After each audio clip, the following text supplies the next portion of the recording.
What is up, everyone? Welcome here to another episode of Panthers versus the World. And as always, I want to give a shout out to our producer behind the scenes, Joel. Thank you for everything you do, man. And with me today is my co-host, Jeremy. Jeremy, how are you feeling, dude? Round two. This is the third straight season we've made it to a round two before having that curse broken. So let's continue this. Yeah. Now that it's all said and done, I wish I was more confident in the lead up to the series, but this was a lot closer than it was than the final score, like the 4-1 series. Full credit to the Lightning. They're a good team. I think they probably would have given a lot of other teams in the East a hard time, but this Panthers team is a truck, and I don't want to just go full homer. We're going all the way, but once you accomplish a goal like that I mean, in my mind, like I said a few episodes ago, like this is the second coolest thing I think you could do for the Florida Panthers, for the fans, behind winning a Stanley Cup. That's your number one rival. Like in any sport, you want to beat your rivals, and they just completely they showed up this series. Big guns were all there. Full credit to the Panthers. This team just keeps going on and keeps making you believe more and more. Yeah, and more importantly, we're finally able to slay our demons. It took 3 tries, and they say third time's a charm, and it proved this time. We finally got it done. 6-1 win with the final in Game 5. I thought it was a great game, and also would like to go ahead and say that I was right. Bob was good, and he had another great game, and so that Game 4 was a little bit of just a blip, and that was nothing else. So that was great to see. Yeah, that was definitely the most encouraging part, I would say, overall. Bob was just it was like that game, like you said, was just a complete blip. Throw it out the window. He was awesome. He was dynamite. And Barkov too. Barkov, I would say, I think he got the first star at the game, but boy, was it nice to see him finally show emotion on the ice, and little celebration. He's working on it, but that's something as Panthers fans, I feel like we've all, but with him being more physical and showing emotion, we've all been asking for a long time. So that got me honestly like more excited than the game when he did the one knee fist bump. I was like, whoa, like we're all in now. We never see. It's very rare. It is very rare to see Barkov ever with a celebration. Sometimes it's a little tiny fist bump, and then I don't know what it was, but he was pumped, and oh man, it was so great to see. It was great to see. I think for him, like you could honestly feel like how much it meant to him to beat the Lightning, and that's just awesome to see. Like I'm sure if you asked him and the guys who were there through both the losses prior, like this meant a lot to them, and you felt it. I mean, they were just swarming. Once they smelled blood in the water, they did not let up. I watching the game and being there, like when we were up 1 in the third, I was like, yeah, they're just gonna like die for this win. They're gonna dump it in, not try to play any offense, kill the 20 minutes, and just go out of here with a 1-goal game. And I was ready for a very stressful viewing. But once they got that other goal, like then they turned it on and weren't gonna let that game slip away. I was gonna say the same thing. I was ready. I was, last season being up by a couple goals. Paul Maurice's strategy it always seemed to be just park the bus down there. Don't try to do anything too fancy in the offensive zone. Don't turn over the puck. Just go ahead and dump it in. Let them handle it. Let them make mistakes. But, that was an issue that I feel like I kind of got fixed because I feel like we haven't really parked the bus necessarily as heavily as we were in years past. And not last night, but 2 nights ago, we saw it again. And, the Lightning came out heavy. They had a couple good chances. Bob stood strong. But as soon as Barkov got that goal, then it was Rodriguez, and then the empty nets piled on. But the offense just kept coming, and they would not let up. And it was opportunity after opportunity after opportunity. That third period was arguably one of their best periods. I feel like in the playoffs, to be honest, I feel like they killed them in the third period. Second period was pretty good too, but I mean, they played a strong game. They really did. Each game, honestly, it just feels like they're getting better. Like I think back, and this is like, I'm not saying anyone in specific, because honestly, I don't recall who was saying it, but the stretch where the Panthers like lost several games in a row, and it wasn't even like they were necessarily playing bad. There it was, I think it was either January, February, it may have even been later than that, but they went to a shootout with the Rangers during the course of that, and I just remember like just the general mood on Panthers Twitter was like they're done, like write them off. If they're playing terrible, all of a sudden they got no shot of anything, and I'm like, and I was there at the time, like just saying to my friends, like I didn't tweet anything or put anything out there, but like this is just very common. Like a team, they're solidified in the playoffs. Like the worst case is they're the second seed and they're going to play the Toronto Maple Leafs. Like that's not bad. Like I'm sure they're all in the locker room, like, hey guys, like we're good here. If we don't win the division, so be it. Let's be focused and ready to go then. Who cares when you're winning games in January, February, March? Like now's the time you want to win. And what I saw earlier in the year, in the beginning of January and in December, when was how this team is playing now. Like they are just playing so good. They're so physical. They're nasty. And when the guys who are paid the big dollars are scoring, it seems like damn near impossible to beat. It's going to take a lot to beat this Panthers team now, and I'm can't be more excited than I'm even making it seem, because I just have full confidence in them. And it really is just crazy that those few weeks, like a lot of people were freaking out, and then look at us now, like we're trucks. Yeah, I had a feeling this was what was going to happen. I don't know, I wasn't really too active on Twitter. It's like saying too much, but I saw all the freakouts happening, and I saw everyone, in the group chats and everyone texting each other like, yeah, this team is a fraud. This is a fraudulent team. They're gonna be round one eliminated. They're not gonna make it past Toronto. They might get passed by Toronto in the standings. They might not get home ice advantage. And you know what? I wasn't really concerned with how it was. I didn't really care about where we finished. If we finished in third, if we didn't get home ice advantage, it didn't really matter to me. All that mattered to me was, more importantly, getting healthy and just getting ready for the playoffs. And I feel like even Paul Maurice was, obviously he wasn't worried, because he even specifically said like, hey, let's tone it down a notch, because we don't need to play our best hockey now. We have to play our best hockey when it matters in April, in the middle of April, and then we just are. It took us 5 games, 4 wins to get rid of Tampa, who just a couple years ago was our boogeyman, and we pushed them off to the side.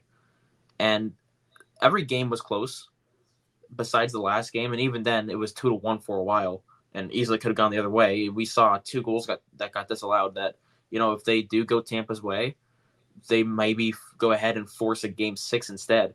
Like Tampa played a solid series. For the fact that they didn't get their best from Vasilevsky necessarily, they didn't get the performance from guys like Kucherov. Stamkos had a great performance, I'll tell you that. He had a great series, but they could have played better for sure. But I mean, they still were a strong opponent to face. They were definitely a lot stronger of an opponent to face than when we faced in camp at Washington in 2022. I'll tell you that. And you know what? I feel like you kind of want to go ahead and face those tough teams first, so you don't have to go ahead and expect a bigger climb when you're going to round 2 to have to turn up an even bigger notch. Just to go ahead and just keep it rolling, and just play the same level of hockey. Whoever we face, it doesn't matter who we face. I think we can take on anyone. I feel like this team's a juggernaut. They're so good. Yeah, like I feel like in any series we go into, we're gonna carry the play. Like we're gonna dictate how the game goes, and that's what you want to do. Like you don't want to be playing another team's game. While it may happen, I'm still confident they can play any sort of game, and they're just ready. The only thing that I think is like a talking point to even mention, but when this is your biggest problem, it's a great problem to have, is the rest versus rust debate. With this other series in your next round opponent, Boston, Toronto, potentially going longer now, you're going to have a couple more days off. And sometimes that's not always the best thing. I think it is good for the Panthers personally. You get guys like Bennett, hopefully come back. Or we were talking about this a little bit before, but Paul Maurice gave an update and said, I believe it said basically nothing. That's all Yeah, Paul it Maurice was basically the chance of him returning for round 2 is very likely, which who knows what that means. it was just 2 weeks ago, or not even 2 weeks ago. Well, I mean, by the time round 2 starts, it'll be 2 weeks since the injury had happened. So I mean, it was said before last week that it would maybe take a week to heal, and we will truly never know until it does happen. So yeah, I think it's interesting. And then other guys as well, like Forsling. I didn't really as much see it with being at the home games, but from all accounts from everyone that I talked to, it sounds like he was pretty banged up. So don't know what it is he's dealing with, but hopefully he could get fully healthy. I don't think he's like any question to miss game 1 or anything like that. But whatever you got now, like if you could heal it, like because you get an extra few days off because you finished off an opponent earlier, that's probably the best thing because the Panthers are in it for the long haul. This isn't get out of round 1 was the goal. They're looking to win the whole thing here. So basically get healthy, do whatever you can, rest up, come ready to play. But also I haven't really seen this team yet struggle with like being off for an extended time. So yeah, I feel good where we're at. yeah, and as you were saying before about the injuries, it is really important to get the rest because the guys who did play the entire series, guys like Ekblad, Forsling, as you mentioned before. I think Mikkola also was a little banged up from what I saw. I think went down and was that. Sorry to cut you off there, but was it game 5 he went down, or was it an earlier game? I think it was game 3. I think Ekblad went down in game 3 in in Tampa.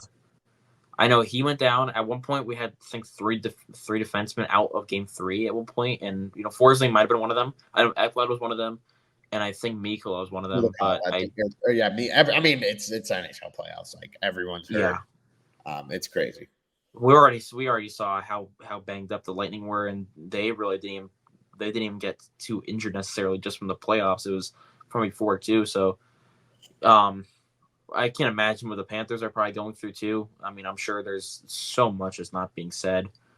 They're probably really banged up already, and it's only been round 1. It's just a style of play. It's just a style of hockey they play in the playoffs, which happens. But they pay the price for being it. But I mean, they look fine. They played hockey fine, so that's all that matters. That's all that matters to me. So I still have complete confidence in this team. Most importantly, I really hope Lomberg is ready because as Maurice did say, go ahead and say that Lomberg was going to take some time to get his motor back up and running. So I can only imagine he was probably, I don't know what kind of sickness he had, as he said he was sick before. So he must have been really sick to miss 4 games. Yeah. Yeah. So I personally, I don't think this is like I'm also saying this as it's like 100% guaranteed that we're going to play the Bruins, which it's not, but I think that's the most likely opponent. So that's just the one I'll talk about. There's still time. There's still time for the Bruins to pull yes. off for 2023.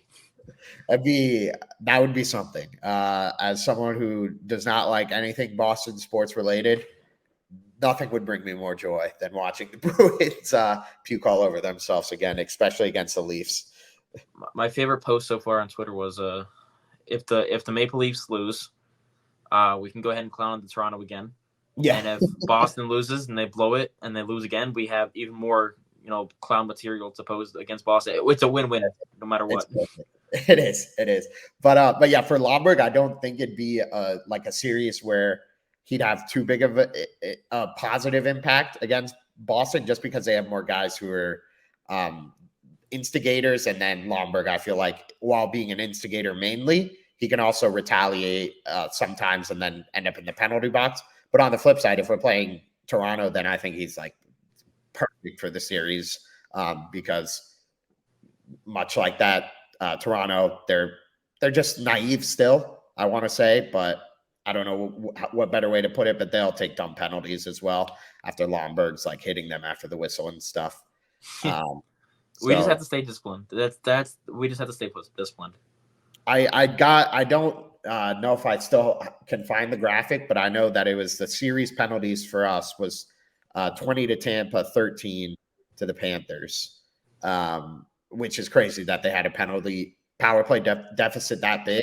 And then I believe we still had more power play goals than them, unless they got Wow. something in the last game that I'm not recalling. I didn't even know about that one. Yeah. Yeah. And then another interesting one I saw was Carolina 14 to the Islanders 7, which is just brutal. The officials were really bad that first round, and this first round is still going on. But it was around the league. It's been terrible, the officiating, and I can't really stress it enough how badly across those sports world it needs to be. I feel like just officiating, refereeing, umpiring, it's gotten so bad, so far of hand, and the playoffs, and the Lightning fans are notably upset. I understand, I get it. I'm not going to go ahead and talk too much about the disallowed goals, but I can understand it. But more importantly, I feel like there's definitely a gripe from both fan bases for being upset there, because the officiating was just terrible that entire round. For every sport, I feel this way. Officiating is just consistently bad for everyone. And that, like I said, for every sport, you ask any fan base, they're the most persecuted team ever by the refs. Like the refs are out to get them. Every fan base feels that way. It's all in the eye of the beholder, but just consistently across, like, officiating is terrible. I don't know what the answer is to fix it. I think it's a lot easier to do in a sport like, for example, the NFL, NBA, or NHL, because there's so much new technology nowadays. I feel like it'd just be so simple to fix, but me and you talking about it, unfortunately, isn't going to make any progress. But yeah, better officiating, you would think, as the playoff goes on, because there's less and less games, you take the better of the officials, but I won't be holding my breath. Yeah, I mean, if in round 2 we can at least get even somewhat even out the officiating, maybe the power plays aren't so brutally one-sided, then it was brutally one-sided for the entire series and we still won it. So I mean, maybe it doesn't matter, but still, at least like to go ahead and see it be evened out instead of it being one-sided. But yeah, you know what, they got the power plays, we got the goals disallowed, so we'll take it. Yeah. So we'll talk a little bit more about the series and the game as a whole, and then we'll talk about sort of next round. But just off the top of the head, do like a sort of series MVP type of thing. For me, got to go with Carter Verhaeghe. I think he was just incredible all series, as he's continued to be just incredible all playoffs throughout his time as a Florida Panther. And that, once you can get Reinhart and hopefully Montour re-signed, I don't think you'll be able to do both. I think Montour is a likely candidate to go somewhere else. But once you get Reinhart done, I think that would be my first call to Verhaeghe. Again, pay the man whatever he wants. I don't know if you got a chance to see it, but Reinhart did like a little thing with NHL Network or Sportsnet something. And basically in the interview is like, yeah, like I want to be a Florida Panther. They want me here. So that made me feel very good that while there has not been progress in the talks, that there'll be something worked out. Yeah, we haven't gotten any I'll get to my playoff, my series MVP later on, but there hasn't been any talks since the start of the regular season, when he was throwing out the first pitch for the Marlins game last season. And they were saying like, oh, what are the chances you re-sign with the Panthers now, sign an extension? And he was like, oh, we're not worried about it. We're just worried about the next season.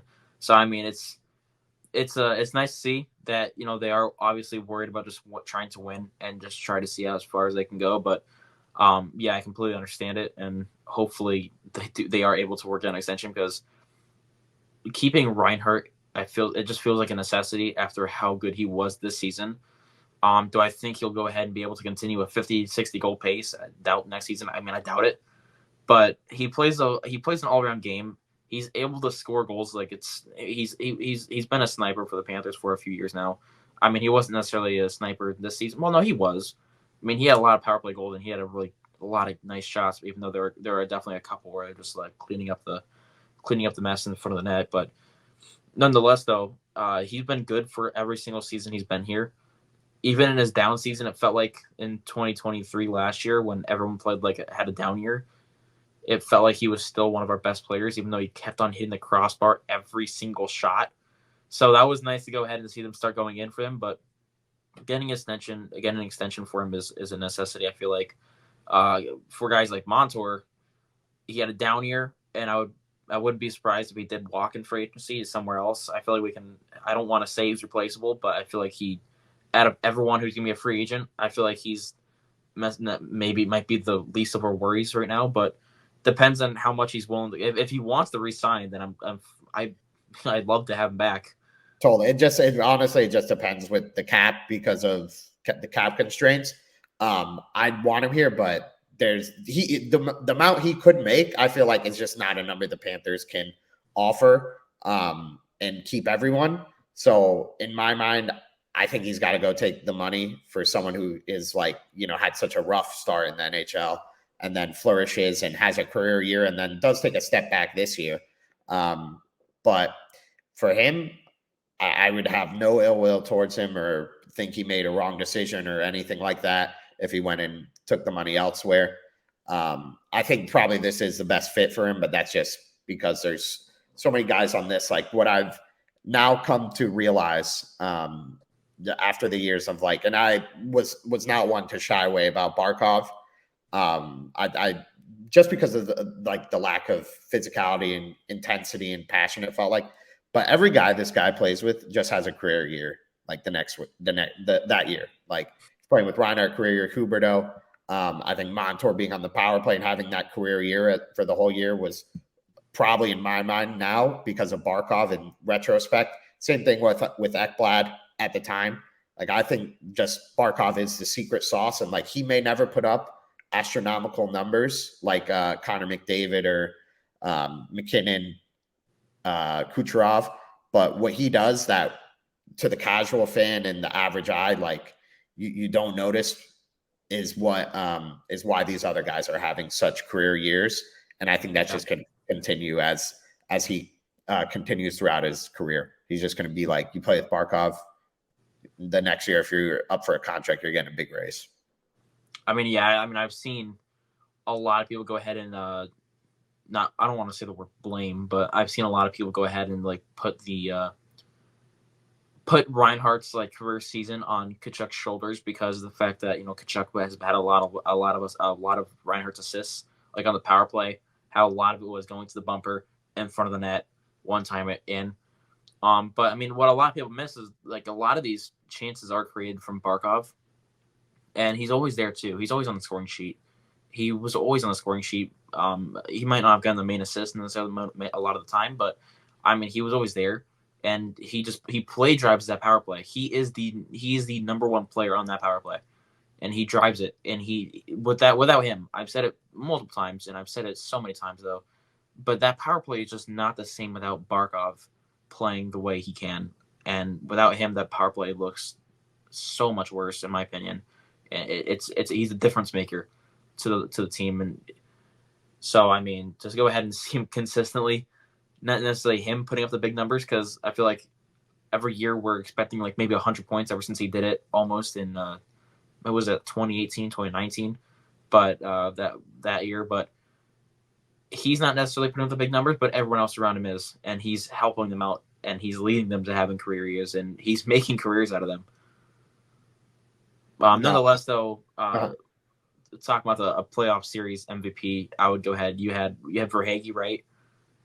I would probably go ahead and I would honestly probably go ahead and say Bobrovsky. I would say Bob's my playoff MVP. One my series MVP. Just to go ahead and keep it different. He had a rough game 4, but he stole a win in game number 2, and he had a great game in game number 1, and then he again had another amazing game in game 5 to go ahead and close it out. I think we can see a better Bob even more. But I mean, that was a fantastic first series for Bob to go ahead and shut down their power play, stop any chances they had, and keep the momentum on our side the entirety of the series. So what I think is interesting for this series and moving forward is the Panthers completely dominated at 5-on-5, and I think that is part Panthers and part Lightning, because just in general, the Lightning were not a great 5-on-5 team this year.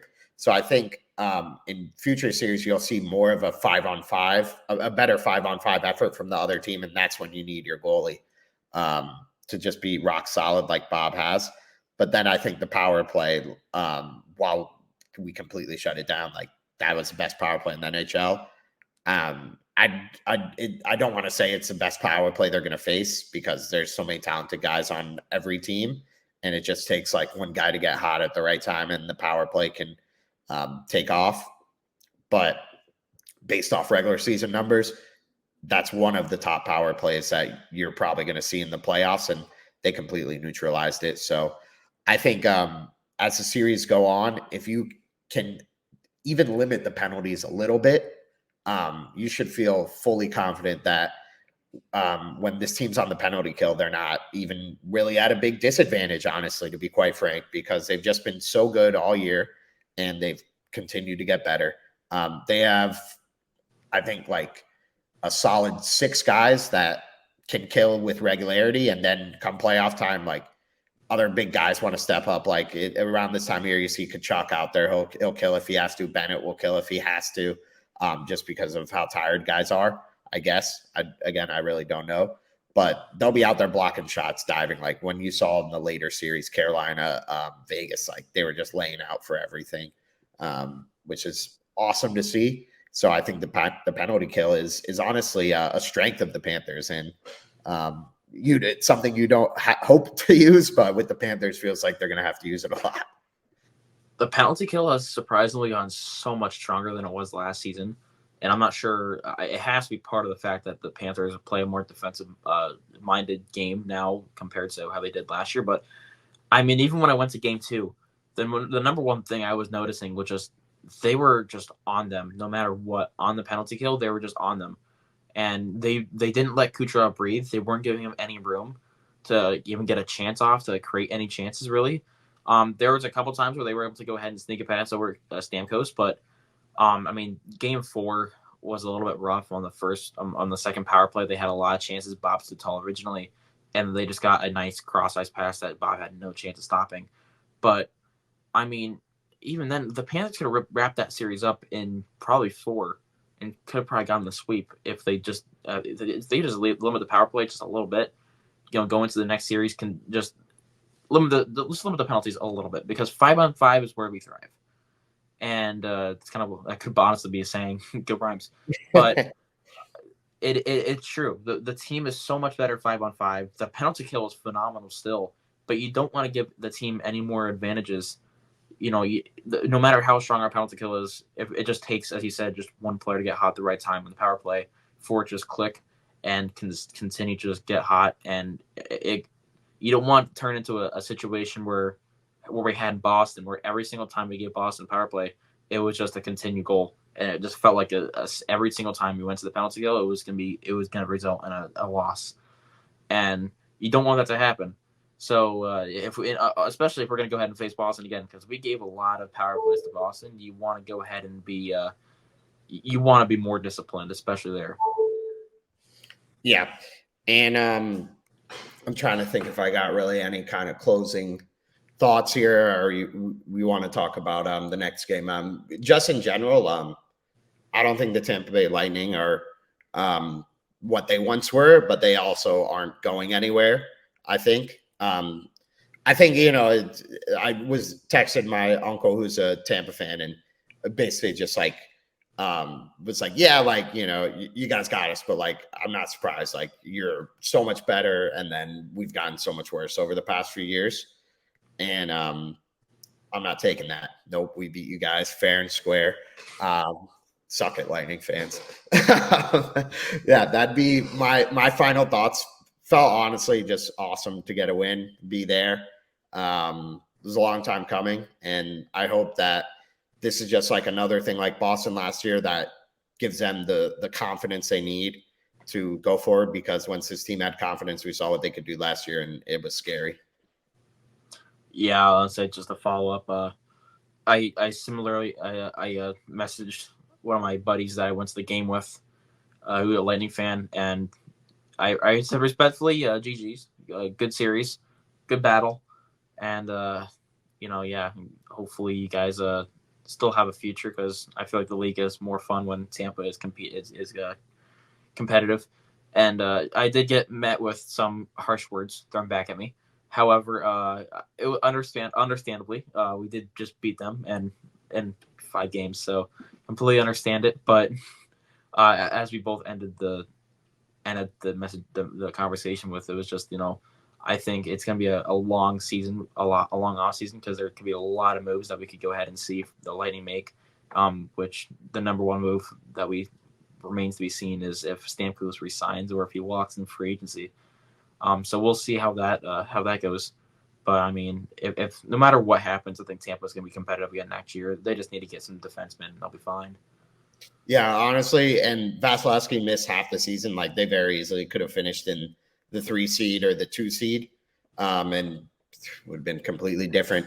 I do think it's really interesting what is going on with Stamkos. If he does stay, I think also it would probably be at a discount for them, and then that's scary to think of what they could get if they have some more funds to just be allocated to defensemen, like you said. I'm not counting them out yet, the Lightning. I think they're going to be here for a while. But yeah, to move forward here, you got to look. Last night, Toronto, Boston. I mean, just if you're a Boston fan right now or one of those players, you already got to be sweating, seeing ghosts of the past. I cannot believe Toronto without Austin Matthews. All the criticism that was lobbed at them, they showed up. They completely outplayed the Boston Bruins, in my opinion. And I thought in true Leaf fashion, they were just going to be a lucky bounce out of the playoffs, but they got the win. Full credit to them. Can they do it again? That is a big question. But yeah, I mean, Boston on the flip side, what is going on? Like, how did they just come out that flat? I guess sometimes it's starting to seem like, it's not as easy to close out a series. As you said, the fourth one is the hardest to get, but something may be up there in the locker room. I don't know what, but I think they will be ready for game 6. Personally, me, before the series, I picked the Leafs in 7, and then once it went 3-1, I was like, yeah, they're done. They ain't got a chance of winning game 5. And then, of course, they win it, and now I'm like, maybe they can do it, which would be something, honestly, like much similar to us last year. Then they would be full of confidence. But if it happens again, it would follow the same exact path as last season. Win, take a 3-1 series lead, and then lose the next 3. If that happens again, I don't know what's going to happen. Overtime. Next game be a shootout, and then we'll already know we're going to overtime for game 7. Man. Yeah, either team we play, I think, has a lot of question marks.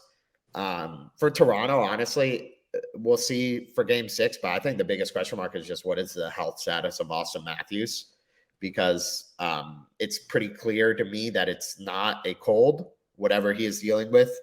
There's got to be something else there.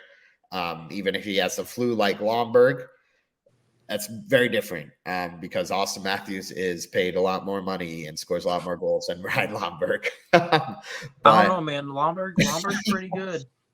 He is. Ron Lomberg's a playoff guy. Lomberg is a playoff guy.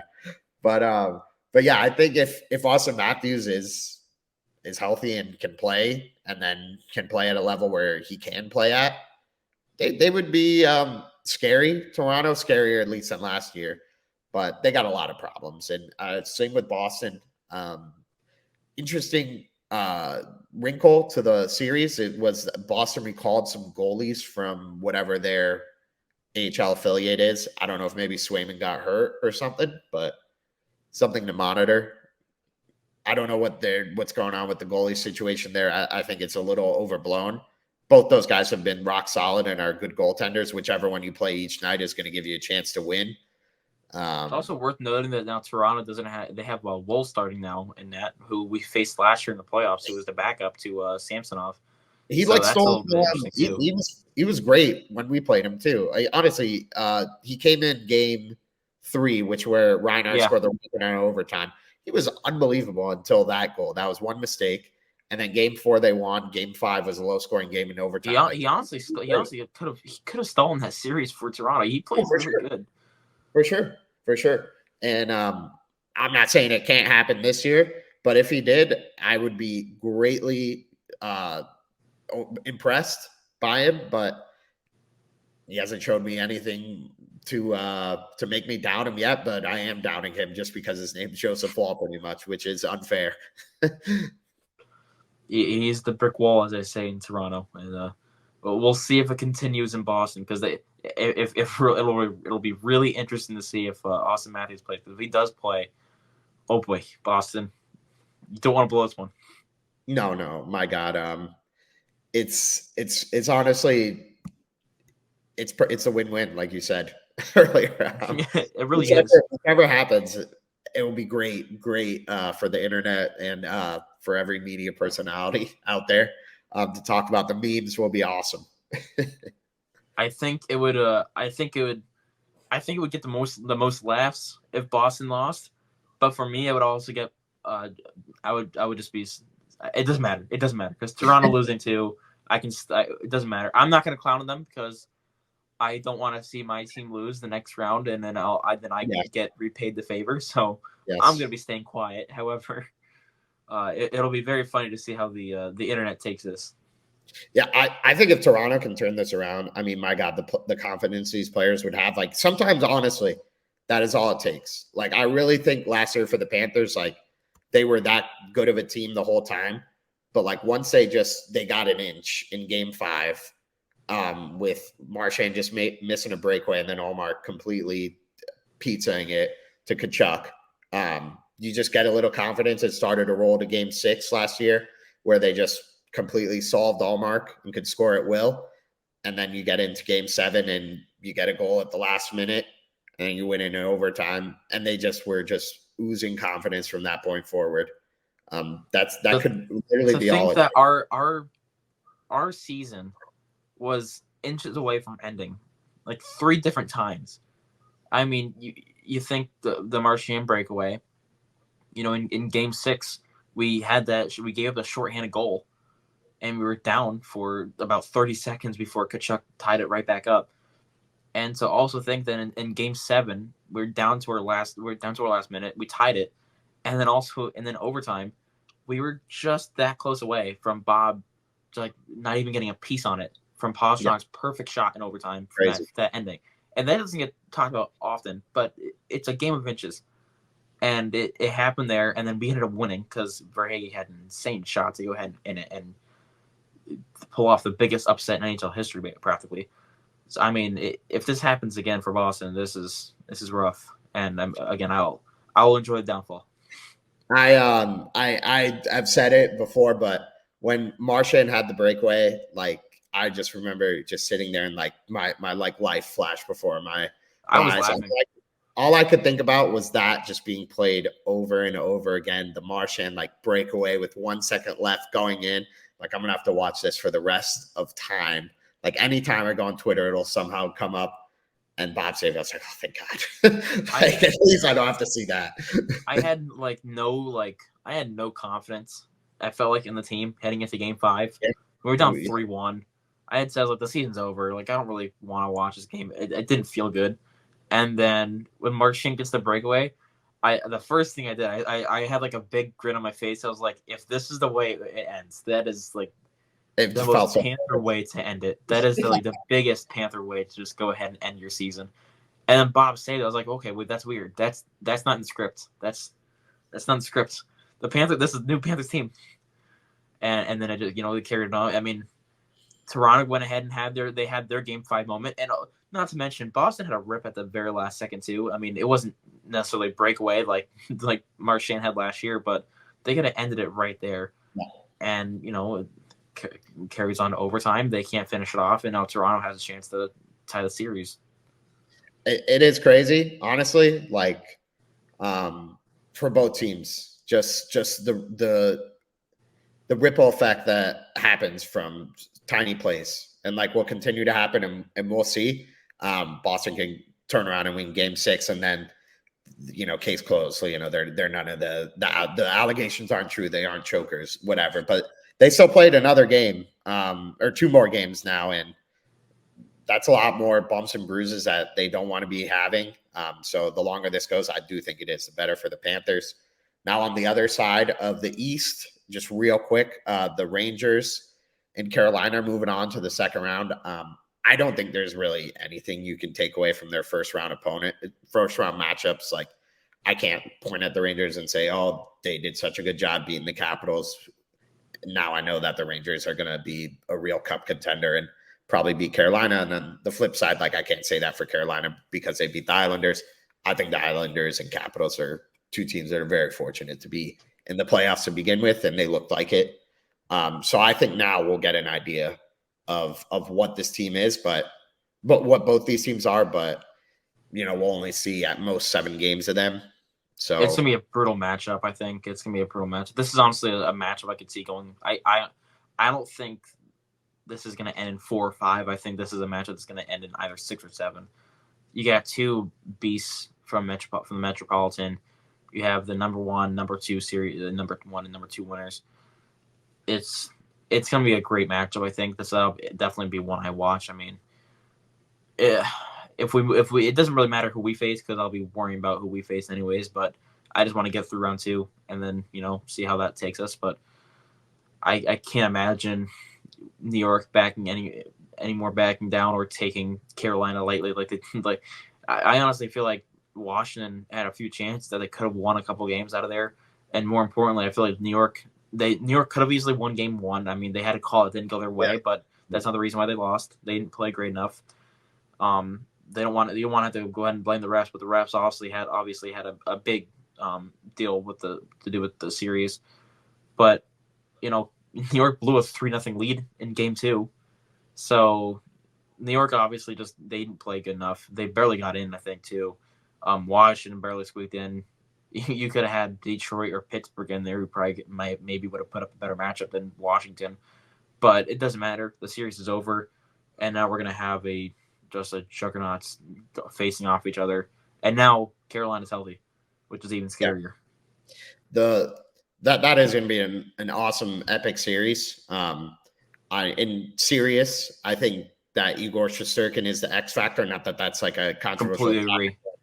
But if he can steal them a few games, they will. I think they probably win the series, and then vice versa. If he doesn't, they might be in trouble. But I wanted to ask as a joke, when do you think Matt Rempe will take a suspension? Game 1 or 2? I'm just gonna go ahead and say pre-game skates.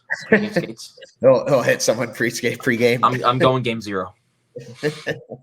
He is. I saw. I don't know who he hit the other night, but my God, was it Van Riemsdyk maybe? Oh no. Yeah, it was Van Riemsdyk. He's going to do that to someone on Carolina, but like Carolina ain't going to take it, and then he's going to hit someone again, and then it's just going to be like he's like going to charge at someone, and it's going to be an all-time NHL hit. And I just hope the other person is okay. I'm getting that out there right now. Oh, I feel bad for them. I don't know who's gonna take it, but every single player in Carolina, if they see Matt Rempe on the ice, is bench. Just go to the bench. Just get off the ice. Get off the ice. Everyone they can have a 5-on-0. It doesn't matter. Just let Rempe. Just don't let anyone hit him. He is when he first started playing, I was like, yeah, but like he won't play in the playoffs. Like he can't skate well enough. And now that he's playing in the playoffs, it's like, my God, like anytime that guy touches ice, like I feel like any player could be concussed and never the same. He feels like a one-man Hanson brother. Like he feels like one part of the Hanson brother. Hey, coach, send him on, hit somebody. It doesn't matter. Just do it with somebody. Rempe, it was a funny bit at first when he first got in the league, and here comes Rempe. First minute of it hasn't even played a minute yet. First second gets in a fight. Yeah. I was like, okay, well that's pretty funny. And then it happened again, then it happened again, then it happened again. I was like, okay, wait, this is getting serious. And then we went ahead and see him in the playoffs, makes the playoff roster, and then just crumples somebody into the board. Scored the opening goal of the series too. Yeah, this is unserious. I can't tell if he's amazing or he's awful. I can't tell. He's one or the other. But yeah, he is. he's definitely someone that I'm not excited to play, which is genuinely insane to say about like any fourth liner in the NHL. Like you got to watch out when he's out there. Like this isn't the 80s where those guys were just like taking names and beating the crap out of everybody the whole time. To think now too how like a significantly taller like male compared to the rest of the athletes on the ice at this point. Basically, he basically feels like Zdeno Chara was back in those days. But to feel like that, and how he wasn't like a big name prospect either or anything. Like no one knew about him until his first shift in the league. And to think that now he's honestly getting talked about more than guys like Kachuk, because when we faced New York, what was the story of the pregame? Matt Rempe's on the ice. Yeah, Barkov and Kachuk's on the ice, and they got Rempe, and he's not even really contributing too much. He's just crushing everybody, and I don't know why, but it's honestly funny to see. It's honestly just funny to see how like the tide in like covering him is so funny and everything, and how it's such a wild like twist on things to see. Go ahead and see just Matt Rempe, this guy who just bulldozed everyone over, and now goes ahead and scores goal in the playoffs too. And one of his first shifts too. I don't get it. And honestly, he's made himself a lot of money just this year. He'll be in the NHL for a while, and he's not nowhere near as good as some other guys who are never going to make the league. But he's probably not even. I would honestly go as far as to say he's probably not even a top 3 defenseman on his team. I mean, the Rangers are stacked with defensemen too. I mean, he's forward. He's a forward. Is he forward? Yeah, he's forward. I've been thinking he was a defenseman the entire time. Okay, well, maybe that's why. I don't watch hockey enough. I'm a homer. I'm ashamed of myself. Man. No, I don't blame you for thinking he's a defenseman. He's so massive. Well, you know what? That makes a lot more sense why his first NHL goal was in front of the blue paint. Yeah, you think it was just rolling down there from the blue line, skating back. Man, I was man. Okay, well, that makes a lot more sense. Thank you for that, man. I was gonna go the rest of my life with thinking he was a defenseman. Been shocked when he was coming out. If we play in that, like, what is he doing? Why is he all over? They have 3 defensemen out there. Oh man. No, but yeah. I mean, anything else on Panthers related, NHL related, East related? No, I got nothing else. Just take this rest. I'm gonna take it because I can go ahead and chillax. I don't have to go ahead and have my heart rate at 130 beats per minute at this point for every Panthers home game. But let's go ahead and I just hope Bennett is okay. I just hope Blomberg is okay. I hope the team can get healthy, and hopefully we have more Bob stunning performances in the future. I agree with all that. I'm ready for more, but just like you, my heart needs a break. So I'm glad we have some time off here. And I would also like to go ahead and see Rempe get switched to a defenseman now. We'll let him know. We'll let him know if they come down here for the series. But yeah, from us here at Panthers vs. the World, please everyone, thank you for listening. Like, share, comment, subscribe. We're here as long as the Panthers stay here. So continue to support us. We'll only grow bigger, hopefully. And yeah, it's going to be a fun ride. Thank you, everyone, for joining us. That's all, folks. Go Cats, go.